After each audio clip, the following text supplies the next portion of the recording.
le 14 septembre dernier. L'homme qui sort des locaux de police et file discrètement en moto, c'est Jean-Luc Delarue. L'animateur-producteur vedette de France Télévisions ressort libre après 9 heures de garde à vue suite à une enquête sur un trafic de drogue.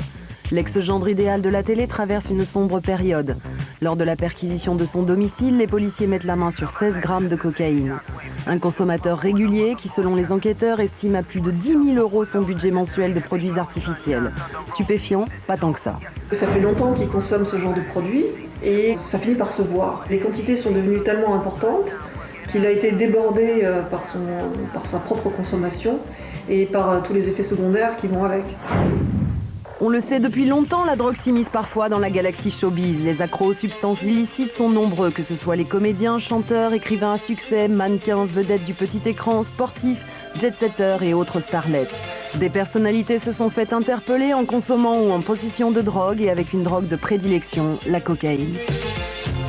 Le fait que les stars soient beaucoup plus suivies aujourd'hui par des paparazzis, qu'elles soient davantage effectivement dans l'œil des médias, fait que les affaires apparaissent de manière plus évidente. Ce sont des personnes comme n'importe quelle autre personne et il y a cette histoire de vulnérabilité avec la rencontre du produit, des facteurs personnels, biologiques, génétiques, psychologiques.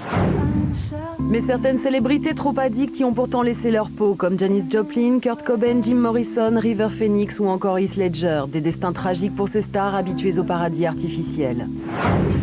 Elle, c'est la mannequin la plus célèbre au monde, Kate Moss. Depuis 15 ans, le top modèle britannique incendie la planète mode. Une héroïne chic qui va devenir une icône sulfureuse.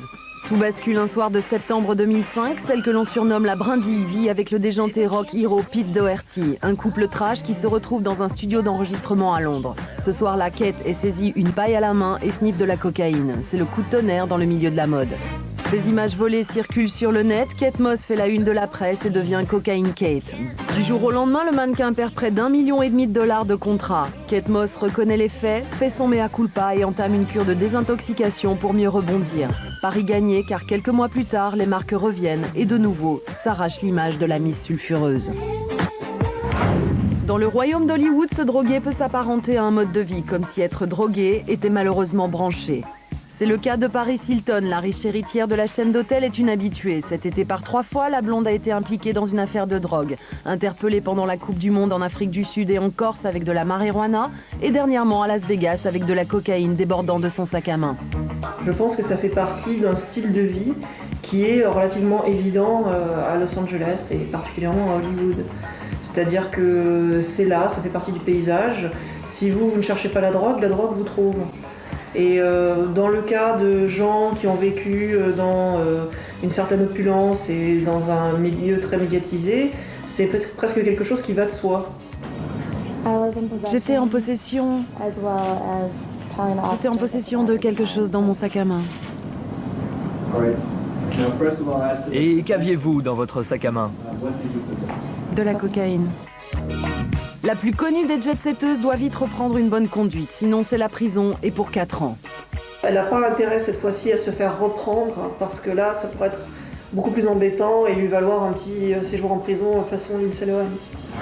Justement, autre starlette des temps modernes, Lindsay Lohan. Depuis 5 ans, l'actrice défraie les chroniques pour ses déboires avec l'alcool et la drogue. Cet été, seulement quelques semaines après avoir passé 14 jours en prison et après une énième cure de désintoxication, la bimbo a replongé immédiatement. Elle l'a assumé sur son Twitter où elle déclarait « C'est clairement un échec pour moi, mais j'assume. La dépendance à la drogue est une maladie. » Et l'histoire qu'elle fasse 5 cures de désintoxication, c'est, je veux dire, l'addiction, c'est une maladie qui évolue par rechute. Certains patients ont besoin de passer plusieurs fois par des désintoxications pour enfin atteindre la prévention de rechute et arriver à être complètement abstinent. Autre mauvais exemple, Amy Winehouse. À 28 ans, la chanteuse britannique en connaît un rayon en matière d'addiction et malheureusement ne s'en cache pas. Il y a 3 ans à Zurich, les fans suisses viennent écouter la voix unique de leur idole. La diva est tellement en manque qu'elle se met à sniffer en plein concert devant les yeux horrifiés de ses admirateurs. La séquence est immortalisée par les téléphones portables, les images font le tour du monde. Sa dépendance est si forte qu'elle plonge même dans le coma. Mais plutôt que de se soigner, elle décide d'en faire un tube, Rehab. Rehab ou désintoxication en français, voilà la tendance du moment. Aujourd'hui, pour le showbiz anglo-saxon, être en rehab devient une sorte de rite de passage obligé. La rehab, ça signifie Faire un séjour dans un hôtel 5 étoiles, dans un lieu assez idyllique. Alors certes, il y a un encadrement médical, psychologique, il y a du coaching, il y a des groupes de parole, mais ça se passe généralement effectivement dans un endroit assez glam. Des stars comme Matthew Perry de la série Friends, Donatella Versace ou encore le mannequin Ellie Macpherson ont fait des passages dans ces centres. Et pour se faire soigner, le traitement coûte environ 70 000 $ le mois. Le couturier Marc Jacobs a séjourné dans l'une de ses cliniques privées à Malibu. J'ai vraiment l'impression que je pourrais sortir d'ici aujourd'hui et ne plus jamais boire de ma vie. Ça a vraiment été une expérience formidable que je n'oublierai jamais.